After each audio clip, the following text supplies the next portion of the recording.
Bonjour, vous écoutez Pause Report, le podcast qui décrypte et analyse chaque semaine l'actualité de la voile de compétition. Pause Report est produit par Tip & Shaft, le média des professionnels et des passionnés de voile de compétition.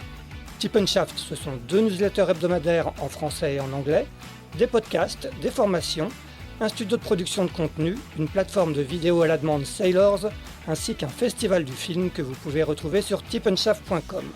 Je suis Axel Capron et je vous souhaite la bienvenue dans Pause Report. Bonjour à tous et bienvenue dans ce 178e épisode de Pause Report, le podcast hebdomadaire de Tip & Shaft qui explique, décortique, décrypte et analyse l'actualité de la voile de compétition sous toutes ses coutures en compagnie des meilleurs experts. Nous sommes le lundi 2 septembre, jour de rentrée des classes, mais également jour de rentrée de Pause Report et nous sommes ravis de recevoir pour ce premier épisode de la saison 2024-2025 un marin qui, la semaine dernière, a été mis à l'honneur à l'occasion de la cérémonie d'ouverture des Jeux paralympiques de Paris 2024. Il s'élancera par ailleurs dans un peu plus de 2 mois au départ de son deuxième Vendée Globe. Et pour couronner le tout, il fêtera ce mardi 3 septembre, au moment où vous écouterez ce podcast, ses 45 ans. On lui souhaite donc un bon anniversaire avant l'heure, vous l'aurez bien sûr reconnu. Il s'agit de Damien Seguin, skipper de l'IMOCA Groupe Apicil, qui est dans la base de son équipe à Lorient. Salut Damien. Bonjour à tous.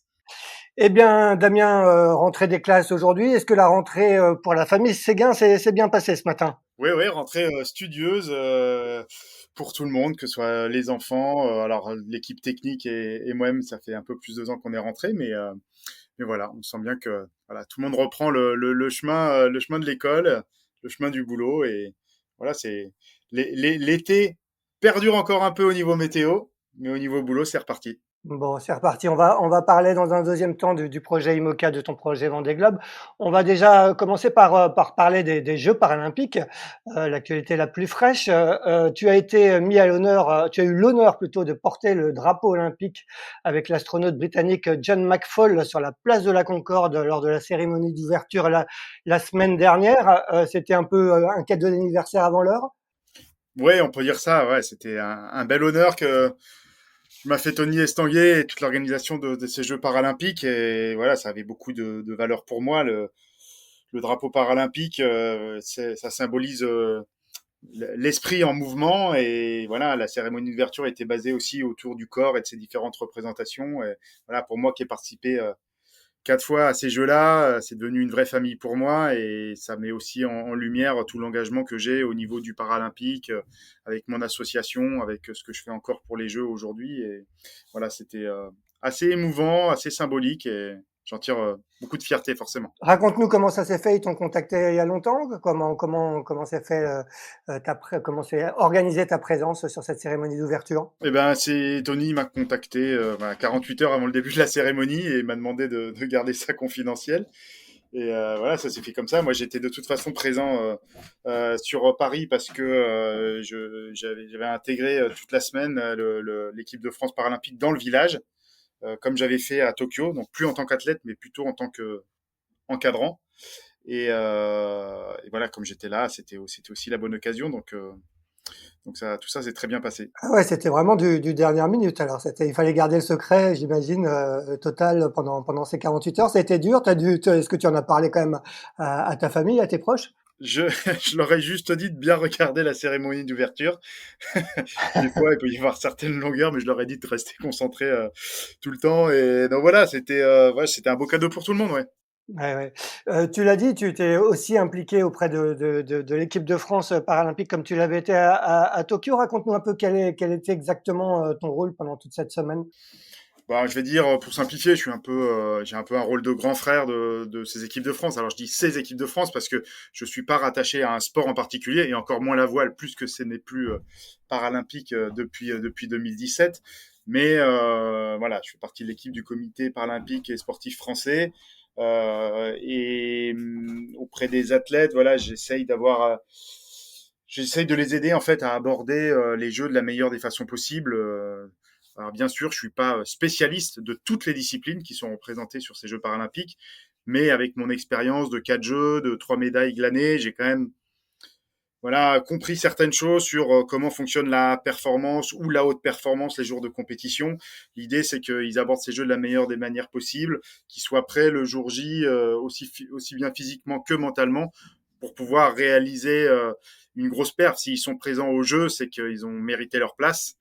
Et ça a lieu que tous les 4 ans. Donc moi, je considère qu'on n'a pas vraiment le droit de passer à côté de ces jeux pour des raisons extra sportives. Donc voilà, essayer de mettre les athlètes dans les meilleures conditions. C'est un peu ce que j'essaye d'apporter. Et puis on voit que depuis le début de ces Jeux paralympiques, ça marche plutôt bien. On a une très belle équipe de France qui ramène plein de titres et ça c'est quand même super à suivre. Ouais, tout à fait. Tu es très sollicité, ils sont demandeurs. Forcément, tu le disais tout à l'heure, hein, tu as une grande expérience des Jeux paralympiques. Tu sens une demande de justement comment aborder dans les meilleures conditions, parce que c'est surtout mental, ces Jeux paralympiques, surtout à domicile à Paris. Oui, oui, il y a une demande, mais au-delà de ça, c'est aussi une organisation collective. C'est là, bah, dans le village paralympique, il y a toute l'équipe de France, il y a tous les sports, et on est très très rarement tous ensemble comme ça. Et puis il faut savoir générer au milieu de tout ça un sentiment d'appartenance à cette équipe de France et savoir que les premiers supporters d'une certaine discipline, ça va être toutes les autres disciplines aussi. Donc la performance, elle n'est pas uniquement le jour J sur son lieu de compétition, elle se prépare avant dans une ambiance générale dans la façon d'aborder les jeux, dans la façon d'aborder le public. Et il y a quand même pas mal de disciplines paralympiques qui sont pas habituées à avoir ce type de public en nombre aussi, avec cette ferveur-là en tout cas. Donc voilà, il y a énormément de choses à aborder, à absorber aussi. Et donc voilà, on essaye enfin l'ensemble des équipes en tout cas qui encadrent ces beaux athlètes de les mettre dans les meilleures conditions. J'ai lu un article dans l'équipe il y a 2-3 jours à propos du nageur Hector Denayer qui a été médaillé d'argent en natation en 100 mètres brasse SB9 et il parlait de ta rencontre avec toi il y a quelques années qui l'a inspiré, qui l'a peut-être conduit à lui aussi vouloir faire un jour les Jeux paralympiques. Est-ce que tu peux nous raconter l'histoire qui te lie à lui? Ouais, c'est une histoire qui est mignonne comme tout. Moi, j'ai été sur le départ à Saint-Malo de ma première route du Rhum en 2010, donc en classe 40. Et mon association des pieds et des mains, qui avait déjà 5 ans d'existence, était présente avec un stand sur les quais de Saint-Malo. Et on avait organisé quelques rencontres avec des parents, des familles, enfin bon, voilà. Et les parents d'Hector sont venus avec Hector, qui à l'époque avait 5 ans. Ils avaient Ouais. quasiment traversé la France pour revenir à Saint-Malo me rencontrer. Et voilà, j'ai découvert des parents qui se posaient un certain nombre de questions sur le handicap de leur enfant, du petit Hector, qui a quasiment le même handicap que moi. Et puis Hector, voilà, il était encore très jeune à l'époque, mais c'était quand même un gamin qui était un peu introverti, qui trouvait pas trop sa place dans la cour de récré, etc. Donc ça a été une belle rencontre. Je pense que ça a permis de rassurer beaucoup ses parents, et puis ça a peut-être allumé une petite flamme chez Hector. En tout cas, voilà, je sais que par la suite, il m'a suivi sur mes différents Jeux paralympiques. Et j'ai été ravi d'apprendre il avait réussi à se sélectionner pour les Jeux de Paris. Et puis j'étais son premier supporter à la piscine le soir où il fait sa médaille d'argent. Donc voilà, l'histoire, quand on la raconte comme ça, elle est forcément magnifique. Mais je voudrais rassurer tout le monde, j'ai pas le pouvoir de faire gagner des médailles à tous les gens que je croise non plus. Hein. J'ai pas ce pouvoir-là encore. Mais voilà, j'aime bien la raconter cette histoire parce que bah, concrètement c'est une vraie réussite et puis c'est inspirant pour tout le monde. Ouais, c'est clair, ouais. Est-ce que tu as vu beaucoup d'épreuves? Tu as eu le temps de voir beaucoup d'épreuves? Et si oui, est-ce que des moments particuliers t'ont marqué sur ces quelques jours passés à Paris? Moi, je suis allé voir pas mal d'épreuves. J'ai surtout, comme je disais, vécu cette première moitié de semaine jusqu'à dimanche au sein du village où ça fonctionne quand même 24 heures sur 24. C'est un monde complètement à part et c'est avec beaucoup de comment dire beaucoup de sympathie que j'ai retrouvé tout ça. Euh, mais ouais, alors forcément, il y a des bons moments un petit peu tout le temps. Il y a des histoires personnelles qui sont magnifiques. Il y a un spectacle qui est de dingue dans les différentes disciplines. Voilà, je suis allé voir aussi comment dire, l'aviron sur le beau site là-bas où il rame. Il y a à Bercy pour voir des épreuves de parabasket, basket fauteuil, je veux dire, et une ambiance de dingue. Donc, nous, on n'a pas l'habitude en voile d'avoir du public aussi proche, d'avoir un public qui pousse comme ça au bord du terrain, et c'est assez impressionnant. Et voilà, ça montre que le public est là pour soutenir tous les Français et tous les para-athlètes. Donc ça fait du bien d'une manière générale de voir que le public est présent autour de nos sportifs. Parce que voilà, on sait que socialement, c'est pas forcément la période la plus simple qu'on a à traverser en ce moment. Et le sport est une vraie bouffée d'air frais. Ouais, on a l'impression que la magie des Jeux, que tous ceux qui ont vécu les Jeux fin juillet, début août à Paris se prolonge vraiment sur ces Jeux paralympiques. Moi, j'étais hier soir sur du volley assis. Il y avait une salle pleine avec beaucoup d'enthousiasme. Est-ce que tu as eu ce sentiment aussi? Oui, complètement. Hein. Mais comme tous les Français, moi, je suis supporter vraiment de tout ce qui peut passer en termes de sport, mais on a tous eu un manque, j'ai l'impression, entre la fin des Jeux Olympiques et le début des Jeux Paralympiques. Et voilà, clairement, on attendait ça avec impatience, voilà, de revoir des épreuves à la télévision, de retourner dans les stades ou sur les plaines de jeux pour encourager nos Français, mais plus largement tous les autres athlètes. Et voilà, c'est super de pouvoir vivre ça, d'avoir les Jeux chez nous en plus. C'est quelque chose d'extraordinaire. Donc, je pense que à la fin des Jeux paralympiques, par contre, il y aura un vrai manque. Bon, pour nous les voileux, il y aura le Vendée Globe qui va suivre et la Coupe de l'América. Donc, on va avoir encore une transition avec beaucoup de belles épreuves, mais voilà, c'est sûr que le spectacle sportif, à un moment donné, il manquera. Ouais, ouais. Tu as été 3 fois médaillé olympique, 2 fois en or à Athènes, à Rio, une fois en argent à Pékin.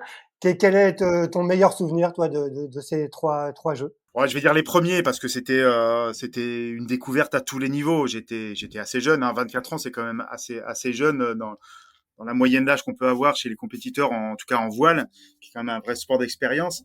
Et puis je découvrais tout, je découvrais le monde de l'olympisme, la famille paralympique aussi, tout ça. Donc j'en garde des images folles. Et en plus voilà, j'avais toute ma famille qui était là le dernier jour au bord du plan d'eau et on a pu célébrer ça d'une manière incroyable. Et puis c'est clairement ce qui a après à la suite d'Athènes, ça a réellement lancé ma carrière sportive. Donc voilà, mais après tous les jeux ont été différents. Tous ont apporté quelque chose, y compris sur les Jeux de Rio où j'arrive pas à faire de performance. Ça m'a quand même beaucoup construit. On dit souvent que les échecs permettent d'avancer un grand coup et ça a été le cas aussi pour moi et je fais pas exception à la règle. Mais voilà, c'est à chaque fois. Ce qui est bien sur la voile, c'est dans chaque lieu, c'est un plan d'eau différent, une météo différente où il faut s'adapter en permanence. Et c'est quelque chose que j'ai beaucoup aimé faire comme ça. Voilà, j'ai quand même eu la chance de faire quatre fois les jeux, donc c'est quand même une bonne partie de ma carrière et ça m'a fait progresser de manière incroyable.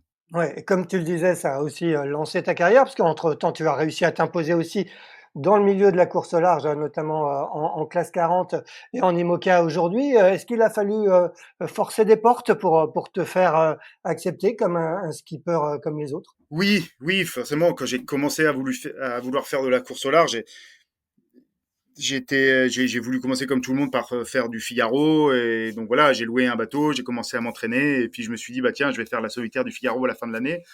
Euh, et voilà, ça a posé quelques problèmes avec l'organisateur à l'époque, les instances aussi de la Fédération française de voile qui voyaient pas comment quelqu'un avec une main pouvait faire de la course au large en solitaire et forcément les choses, enfin, ils n'ont pas communiqué de la bonne façon. La décision, elle a pas été comprise, et pas uniquement par moi, mais par aussi un certain nombre de personnes et aussi d'autres coureurs au large à l'époque, qui m'ont beaucoup soutenu. Et donc, mon entrée était un peu compliquée, c'est sûr, dans la course au large.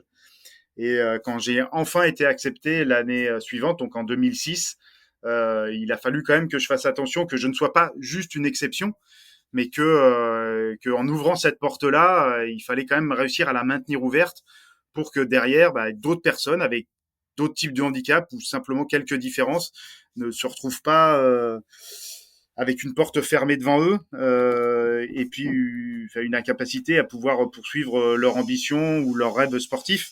Donc ça a été tout le boulot aussi que j'ai fait avec mon association des pieds et les mains. Elle est née à ce moment-là aussi. Elle a réussi à fédérer des gens, que ce soit des skippers, des entrepreneurs, des hommes et des femmes politiques aussi, pour faire avancer les choses de manière pérenne. Et aujourd'hui, quand on voit le résultat, c'est super. Hein. J'ai réussi à faire les solitaires du Figaro en 2006. J'étais le premier handi à faire La Route du Rhum en 2010, c'était en classe 40. Et quand on regarde 12 ans après, on était 4 en situation de handicap au départ de la Route du Rhum. Et là, c'est en train de se passer la même chose, en tout cas la même dynamique sur le Vendée Globe. J'étais le premier et tout seul il y a 4 ans en 2020, et cette année en 2024, on est deux. Il y a le Chinois Xu aussi qui sera là et qui a quasiment le même handicap que moi. Donc voilà, maintenant on voit que c'est possible, et ça c'est une super fierté pour moi. Aujourd'hui, on se pose même plus la question quand on pense à Damien Seguin, on pense au skipper du groupe Apicil, on pense pas forcément à l'athlète paralympique que tu as été. C'est ça la victoire. Clairement, c'est ma plus belle des victoires. Aujourd'hui, d'être considéré par mes pairs comme un skipper et comme un véritable compétiteur, et je pense que réellement ils me voient comme ça quand je suis au départ d'une course. Voilà, j'ai tout gagné, et j'en tire énormément de fierté, c'est sûr. Et puis j'espère que voilà le mouvement qui a été initié, il va continuer. En tout cas, je le vois aujourd'hui, hein, que ce soit sur des petits dériveurs dans les clubs de voile ou en course au large. Ça commence par la mini transat généralement. Il y en a plein avec des handicaps différents qui se sont lancés un peu dans l'aventure, et c'est super. Alors bien sûr, tout le monde sera pas champion paralympique et tout le monde n'arrivera pas jusqu'au Vendée Globe. Mais l'idée, c'est de montrer que c'est possible, d'inspirer un petit peu les gens, de rassurer les parents aussi par rapport au handicap de leurs enfants, et puis de montrer que la voile, c'est un sport accessible sous toutes ses formes de pratique. Bien sûr. La voile n'est en revanche plus au programme des Jeux paralympiques depuis les Jeux de Rio. Comment tu l'expliques et comment faire pour qu'elle revienne? Je sais que World Sailing essaye de faire en sorte qu'elle revienne. Il y a des tentatives, mais comment toi tu vois les choses? Alors pour l'expliquer, j'ai j'ai j'ai pas beaucoup d'explications à donner, si ce n'est que voilà, que ce soit en olympique ou en paralympique, on a un peu les mêmes règles, c'est-à-dire qu'il y a des nouvelles disciplines qui veulent entrer au programme, et pour faire entrer ces disciplines-là, il faut en enlever d'autres. Voilà. Et malheureusement, en 2017, à la suite des Jeux de Rio, c'est la voile paralympique qui est sortie du programme au profit de d'autres disciplines. Alors il y avait aussi des raisons comme quoi c'était pas assez développé, notamment sur le continent africain. Donc on a bien entendu un petit peu ces reproches-là, qu'avec World Sailing, il y a eu beaucoup de choses de faites, beaucoup d'argent aussi d'investi dans des clinics dans les pays africains, mais pas seulement, aussi en Asie. Donc on a quasiment doublé le nombre de pays qui étaient capables d'apporter des athlètes sur des championnats du monde. Donc ça, c'est une vraie réussite. Ce programme-là, c'est super. Et depuis, voilà, on a déposé 2 dossiers de candidature. Le premier, c'était pour Paris, et malheureusement, il n'est pas passé. Pour les Jeux de Los Angeles dans 4 ans, en 2028, on n'est pas passé à une voie près, malheureusement. Ah, Et on retravaille là pour Brisbane 2032, en espérant que ça revienne sur le plan officiel, parce que la voile paralympique mérite d'être présente sur les Jeux, en tout cas d'y revenir, et aussi parce que ça porte beaucoup de symbolique. On était la seule discipline aux Jeux paralympiques qui mixait complètement sa pratique, c'est-à-dire les hommes et les femmes et les différents types de handicap naviguaient sur le même bateau avec la même ligne de départ, les mêmes lignes d'arrivée pour tout le monde, et c'était vachement symbolique d'avoir une épreuve comme ça. Et donc j'ai qu'une hâte, c'est que ça puisse revenir aussi. ouais, Voilà. quel est ton rôle justement? Toi, tu travailles avec World Sailing là-dessus? Par ton association ou à titre personnel? Comment ça se passe exactement? Ouais, c'est plutôt à titre personnel, mais forcément, je travaille avec World Sailing sur la partie paravoile, et puis avec la Fédération française de voile aussi sur le développement voilà, de ces activités handinautiques sur l'ensemble du territoire. Et ça, il n'y a pas eu d'interruption, heureusement. Aujourd'hui, on voit tous les bénéfices. Il y a de plus en plus de clubs de voile, que ce soit sur le littoral français ou à l'intérieur des terres sur les plans d'eau, qui proposent une activité handi-valide. Parce que pour moi, c'est hyper important de garder cette mixité complète dans la pratique de ce sport-là. Donc, ça nécessite d'avoir des structures adaptées pour pouvoir accueillir du public. Ça nécessite d'avoir des bateaux aussi adaptés. Et c'est pas forcément que des bateaux qui sont issus du paravoile, mais ça peut être un Hobie 416 qu'on va adapter d'une manière un petit peu spéciale. Ça peut être un J80 qu'on va adapter avec un siège baquet pour pouvoir accueillir une personne en fauteuil, par exemple. Donc, voilà, il y a différentes façons de pouvoir s'adapter. Mais l'idée, voilà, c'est encore une fois, c'est que tous les publics puissent aller frapper un jour à la porte d'un club de voile en disant voilà, moi, je suis un petit peu différent, mais j'ai envie de naviguer, et qu'on leur dise pas, désolé, on peut pas vous accueillir, allez voir ailleurs. Donc c'est un petit peu l'enjeu et je pense que ce pari-là, forcément, il mettra du temps à être complètement gagné, mais en tout cas, on est sur la bonne voie. Est-ce que tu as le temps encore de participer, toi, des épreuves en valide, de 4MR ou autres supports?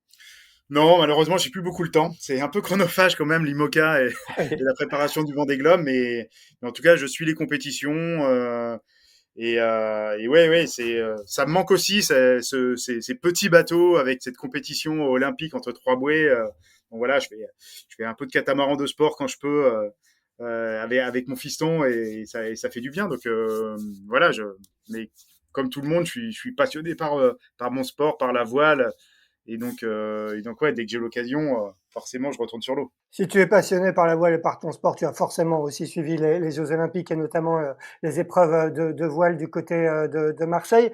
Quel est un peu ton sentiment sur les résultats de l'équipe de France? On était tous un peu déçus du bilan par rapport aux espoirs de cette équipe de France qui, sur le papier, paraissait très forte. Quel est toi ton sentiment? Ouais, forcément, il est un peu mitigé, hein, un petit peu comme tout le monde. On pouvait raisonnablement espérer beaucoup plus de médailles. On avait une magnifique équipe de France. Bon, voilà, après ça reste les Jeux. C'est une compétition qui est vraiment à part dans sa façon de l'aborder. Alors voilà, j'ai entendu dire que oui, c'est parce qu'il n'y avait pas de vent à Marseille, mais bon, c'était valable pour toutes les nations et tous les voileux qui étaient là-bas aussi. Donc j'ai du mal un petit peu avec cet argument-là. Euh, donc voilà, encore une fois, s'il y avait une recette miracle, je l'aurais donné bien volontiers, mais moi je l'ai pas. Donc voilà, c'est juste dommage.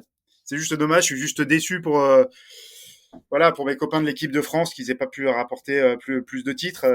Donc voilà, ce que j'espère, c'est qu'ils vont pas baisser les bras, faut continuer à bosser pour revenir au meilleur niveau possible et dans 4 ans à Los Angeles essayer de briller encore plus. Mais voilà, voilà, forcément, je comprends la frustration qu'il peut y avoir. Parlons maintenant de ton autre actualité, l'IMOCA et ce Vendée Globe 2024 qui arrive à grands pas. On va peut-être commencer par un petit retour en arrière. Tu as disputé 3 courses majeures depuis un peu moins d'un an. La Jacques Vabre avec Laurent Bourguès, marqué par un arrêt au stand pour cause de baume cassé, une 15e place au final. Retour à la base dont tu as pris une très bonne 5e place en solitaire. Puis The Transat CIC avec la 8e place à la clé. Quel est un peu ton sentiment sur ces résultats? Ils sont conformes à tes attentes? Déjà, voilà, c'est un plaisir de pouvoir prendre part à ces grandes courses. Et je suis content de mes résultats. Il n'y avait pas d'objectif réellement chiffré sur ces courses-là, sachant que voilà, on avait entièrement transformé mon bateau Groupe Apicil, qui est le vainqueur en titre du dernier Vendée Globe. Hein. C'était le bateau de Yannick Bestaven, donc on l'a complètement transformé avec des grands foils et puis même au niveau structure du bateau, on a dû faire évoluer pas mal de choses. Donc il fallait que je prenne en main ce nouveau bateau, qu'on travaille beaucoup sur la fiabilité aussi, après avoir travaillé sur la performance. Et donc l'enjeu de ces transats-là, c'était ça, d'arriver à bien calibrer les choses, que j'apprenne à me servir de mon nouveau jouet et voilà pour essayer d'aborder du mieux possible ce Vendée Globe là. Donc c'était vraiment des transats de travail et je suis extrêmement satisfait de ce qu'on a réalisé tous ensemble avec l'équipe technique. Aujourd'hui, voilà, j'ai un super bon bateau entre les mains. On a bien travaillé sur la fiabilité aussi ces derniers mois. Et voilà, ça va être mon compagnon sur ce prochain Vendée. Et je sais que, voilà, en tout cas sur le papier, on a des bonnes chances de faire quelque chose de bien. Ça, c'est cool. Est-ce que tu peux rentrer un petit peu dans le détail de l'évolution de ce bateau, hein? On rappelle donc effectivement c'est le Maître Coq 4, vainqueur du Vendée Globe 2020-2021 avec Yannick Bestaven. Comment tu l'as fait évoluer, jusqu'à où, jusqu'à quand et aujourd'hui, est-ce que vous avez encore fait des chantiers d'optimisation cette année ou tout le travail a été fait avant? Ouais, je vais revenir sur le bateau, mais plus largement sur son histoire complète, à la limite. Hein, voilà, cet IMOCA-là, c'est le premier IMOCA à foil qui a été mis à l'eau donc en 2015. Il s'appelait Safran à l'époque. C'était le bateau de Complètement. Morgan-la-Gravière. Et ensuite, voilà, il a été racheté par Yannick. Il a pris le nom de Maître Coq. Il a gagné le dernier Vendée Globe, mais il n'avait pas encore beaucoup évolué en termes technologiques. Il avait gardé ses petits foils d'origine, le bateau. Et donc moi, je l'ai racheté à l'issue de la Transat Jacques Vabre 2021. Et puis on avait tout de suite les idées claires sur ce qu'on voulait faire avec ce bateau-là. On savait qu'on voulait le faire évoluer sur des grands foils, mais la première année 2022 de course que j'ai eu avec, on avait décidé de garder le bateau exactement comme Yannick l'utilisait déjà pour comprendre différentes choses et ajuster un petit peu ce qu'on voulait faire évoluer. Donc voilà, l'année 2022 est passée. On a fait un gros chantier l'hiver 2022-2023 avec 8 mois de chantier complet sur le bateau. Donc là, on a changé les foils. On est passé au grand foil de 8 mètres cubes. On a dû changer 30 mètres carrés de fond de coque à l'arrière pour supporter cette nouvelle façon de voler. On a changé le roof aussi pour un peu plus de volume parce que comme le bateau prenait du poids, et pour continuer à passer la jauge, il fallait rajouter du volume. Un petit peu de structure à l'intérieur aussi parce que les contraintes étaient plus importantes et on a changé complètement la zone des puits de foil sur le côté du bateau. Donc c'est sûr que vous seriez passé dans le chantier chez CDK au mois de mars 2023, le bateau, Ouais, il y avait des trous de partout et on se dit mais c'est pas possible que dans 5 mois ce bateau-là navigue. Mais bon voilà, on a tenu le pari, on a remis le bateau à l'eau en août 2023, quasiment flambant neuf. Et voilà, donc depuis, il a fallu que j'apprenne à me servir de ce nouveau bateau avec ses grands foils. C'était vraiment quelque chose nouveau pour moi, si ce n'est que je savais un petit peu à quoi m'attendre parce que j'avais, moi, sportivement, pendant que mon bateau était en chantier, moi, j'ai fait le The Ocean Race avec Paul Meillat sur Biotherm. Donc, j'ai aussi appris beaucoup sur les bateaux à grand foil. Ça m'a permis de tout de suite trouver les commandes un peu on-off quand j'ai mis mon bateau à l'eau. Et donc, depuis qu'on l'a remis à l'eau, on a participé à plein de courses. On a fait 4 transatlantiques complètes, plus tous les entraînements et toutes les petites compétitions aussi annexes. Donc, j'ai fait pas mal de milles sur le bateau. Donc, il y a eu toute cette phase d'évolution technologique où, du coup, le but, c'était de rendre le bateau beaucoup plus performant. Et donc, voilà, c'était une vraie upgrade en termes de performance. Et depuis le début de l'année 2024, on a arrêté toute l'évolution technologique. On est beaucoup plus sur la fiabilité du bateau. Donc, l'idée, c'est que le bateau puisse tenir à l'échelle d'un tour du monde. Voilà. Et clairement, l'enjeu sur ce Vendée Globe, il va aussi être là, d'avoir un bateau performant, mais qui tienne aussi dans la durée. Donc, voilà, toute l'équipe est focus là-dessus. On a fait un petit chantier cet été où là, on a plus travaillé sur l'ergonomie du bateau parce qu'on a aussi vu ces derniers mois que ces bateaux-là étaient vraiment très difficiles à vivre et ça a amené des traumatismes sur le skipper qui étaient assez méconnus jusque-là. Donc, on a travaillé là-dessus et je pense on a fait un super boulot. En tout cas, voilà, on a remis le bateau à l'eau il y a 10 jours. Là, on va faire des navigations toute cette semaine et je pense qu'on a visé juste. En tout cas, moi, je me sens prêt aujourd'hui à prendre le départ de ce Vendée Globe là dans 2 mois. tu parlais de traumatisme, tu en as toi-même subi, tu as subi des chocs, des coups, raconte-nous. Ouais, j'ai subi des chocs et des coups. Oui, effectivement, c'est à plusieurs niveaux, hein. Déjà au niveau du son dans le bateau, euh, il a fallu réussir à se protéger quand le bateau va très vite et il tape. On avait fait des enregistrements dans le bateau et il y a des moments où on atteint quasiment les 90 décibels de moyenne pendant plus d'une heure. Donc, c'est quelque chose d'assez gênant. On a du mal à se reposer dans ces conditions-là. Et puis, j'étais rentré du retour à la base et j'ai eu des acouphènes pendant plus d'une semaine sur une course qui avait duré que 8 jours. Et ça m'a quand même posé beaucoup de questions, quoi. Et donc voilà, j'ai travaillé avec des spécialistes là-dessus. Comment me protéger euh, physiquement et psychologiquement aussi de ce bruit-là. Après, sur l'aspect physique, bah ouais, j'avais comment dire les bateaux allant très vite et ralentissant très très fort aussi dans la vague de devant. Forcément, tu prends des coups et voilà, je me suis cassé le doigt moi sur le retour à la base. Et puis je me suis fait mal au cervical aussi avec les chocs du bateau. Donc c'est D'accord. pareil, il a fallu voilà, travailler sur voilà, comment on se protège dans le bateau, comment on dort de manière beaucoup plus sécurisée, comment on travaille à la table à cartes aussi. Donc à l'image un peu de ce qu'ont fait les autres teams, on a inversé le sens de la table à cartes. Maintenant on est dos à la route. Mon siège c'est un vrai siège qui est moulé à ma morphologie, qui est suspendu, enfin en tout cas qui est amorti par des amortisseurs type VTT. Donc voilà, on a travaillé aussi là-dessus. On accepte quelques fois quand même, en tant que skipper, d'alourdir notre bateau pour avoir un tout petit peu plus de confort. Quand même, il faut bien. Et pour le son, tu as un casque anti-bruit en permanence? Comment tu t'organises? L'idée, c'était d'avoir différents types de protection. Donc, un casque à réduction de bruit, voilà. Mais on n'est pas en capacité de pouvoir porter tout le temps non plus parce qu'ils sont souvent sur batterie aussi, et ça s'épuise. Des choses plus passives qui se mettent dans les oreilles et qui vont nous couper encore un petit peu plus du bateau tout en laissant passer quand même les sons essentiels. Donc ça, c'est plus quand on va être sur les phases de repos, etc. L'idée, voilà, c'était d'avoir trois, quatre systèmes au niveau auditif qui étaient capables de me protéger pour pouvoir switcher tout au long de la journée, en fait. Voilà. D'accord, ouais. Aujourd'hui, à 2 mois et 1 semaine du départ du Vendée Globe, tu estimes que tu es exactement dans les clous dans lesquels tu voulais être, quand tu as lancé ce deuxième projet, en termes de préparation, d'optimisation, de fiabilisation du bateau? Bah, clairement, oui. Et ça, je dois féliciter l'ensemble de l'équipe Team Apicil Voile parce que on a tenu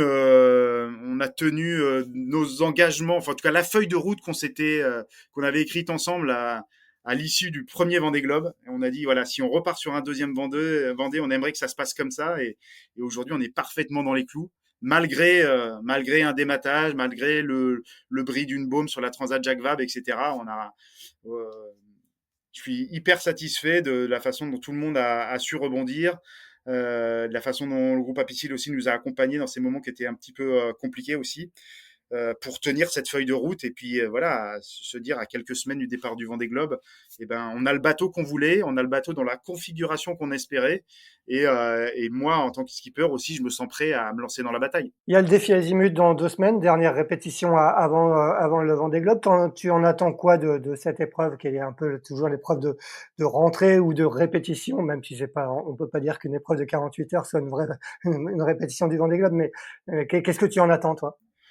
J'en attends surtout que ce soit une belle fête et un bon moment de partage. Clairement, je vais jouer à domicile. Hein. Mon bateau, il est à l'année à Lorient. Euh, c'est l'occasion d'accueillir les partenaires parce que c'est très bien fait aussi au niveau hospitalité. Voilà. Après, je pense qu'en navigation, celui qui vient sur le défi Azimut pour se rassurer ou pour tester son bateau, clairement, il est en retard. Donc, c'est pas ce que je vais chercher du tout. Je vais chercher à prendre du plaisir en naviguant.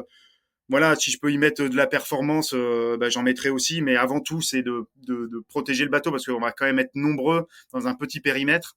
Donc voilà, c'est surtout essayer de rien casser. Et puis voilà, que tout le monde ressort de là content, rassuré aussi. Et puis ça nous emmènera de manière encore plus sereine au départ des Sables d'Olonne.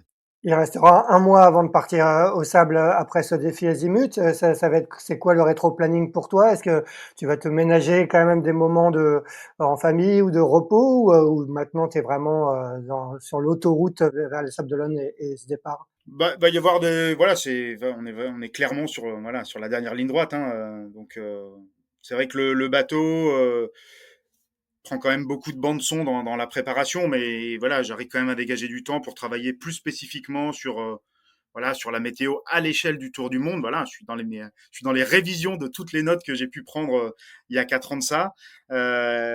Donc voilà, c'est vraiment un travail qui est assez spécifique et qui prend aussi beaucoup de temps. Il y a de la navigation parce que de toute façon sur ces bateaux, il y a toujours des choses à ajuster. On finit jamais le travail. Et puis voilà, prendre du plaisir. Je pense que le maître mot, il est là. Ça faisait partie de notre feuille de route aussi. Et voilà, je vais pas surjouer ces dernières semaines et ces derniers mois. Voilà, j'ai envie de partir et d'être content de partir avec une machine que j'ai l'impression de bien connaître aujourd'hui et qui va être mon compagnon de route pendant quasiment 80 jours. Donc clairement, j'ai envie de kiffer ces moments-là. C'est aussi la raison pour laquelle je suis monté la semaine dernière et que je vais retourner là fin de semaine sur les Jeux paralympiques à Paris. Parce que quand je fais le ratio, pas le ratio, mais quand je fais la balance entre ce que ça me coûte en énergie, mais ce que ça m'apporte en termes en termes de joie, d'échanges, etc. Bah, clairement, ça penche du bon côté. Donc voilà, je vais partir les batteries pleines et ce sera l'essentiel. Ça sera donc ton deuxième Vendée Globe. Le premier s'est déjà très bien passé, hein. On le disait, tu avais terminé septième en étant quasiment tout le temps dans le paquet de tête et tu as terminé seulement quelques heures après le vainqueur Yannick Bestaven. Tu en gardes quoi de ce premier Vendée Globe? Bah, je regarde surtout le fait que c'est possible, tout simplement. Hein. C'est déjà bien. Et c'est déjà pas mal. Et forcément, forcément, j'y allais sans trop connaître. C'est toute la magie d'un premier Vendée Globe. J'ai découvert énormément de choses. Je me suis aussi beaucoup rassuré sur mes capacités à pouvoir naviguer aussi longtemps et aussi loin. Euh, donc voilà, beaucoup d'expérience. C'est sûr que là, j'aborde ce deuxième Vendée Globe en sachant que ça va être très très différent. C'est pas du tout le même bateau que j'ai entre les mains. Ce sera certainement pas les mêmes conditions météo non plus. Et c'est ce qui fait la beauté de notre sport, c'est qu'on peut se relancer deux fois dans la même bataille. C'est jamais la même façon de faire. Donc ouais ouais, ça a été beaucoup d'expérience. Il y a eu des moments de doute forcément. Il y a eu des moments de joie intense. Et puis au milieu de tout ça, bah il y a eu un tour de la planète. Qui s'est plutôt bien passé, donc ça m'a donné envie de repartir. Est-ce qu'il y a forcément moins d'appréhension quand on l'a déjà fait ou tu t'imagines partir avec quand même la même boule au ventre qu'il y a 4 ans? Je pense que l'appréhension, elle est différente. Elle est différente, mais pour répondre vraiment franchement à la question, je pense que c'est plus difficile de partir sur son deuxième Vendée Globe que sur son premier Vendée Globe, parce que tu sais à quoi tu vas être confronté, la difficulté des choses, et c'est pas évident. C'est pas évident de dire ok, je repars pour un deuxième Vendée et puis de concrètement mettre les choses. Je sais qu'en tout cas, j'ai eu la saison post Vendée Globe en 2021 qui a été assez compliquée, et heureusement voilà, j'ai un entourage, que ce soit familial, avec des amis ou encore avec mon sponsor, qui ont été très bienveillants et qui m'ont permis de passer cette période difficile pour retrouver vraiment l'envie de concrètement aller sur un deuxième. Donc, euh, donc voilà, c'est pour ça que je dis que c'est pas franchement le plus simple de se relancer dans l'aventure.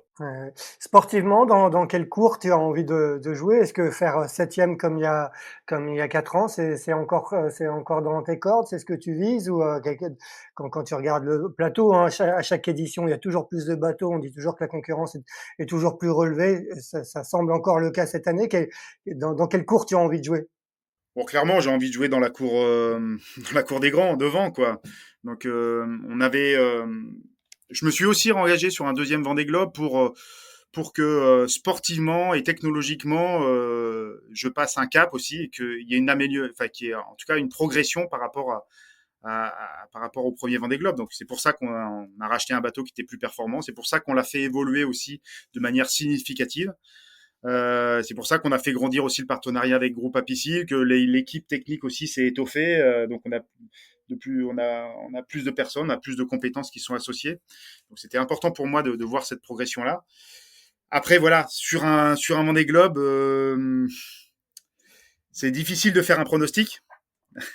Ouais, bien sûr. C'est évident. C'est clair que j'ai envie de le terminer ce deuxième Vendée Globe. Après, on verra bien à quelle place.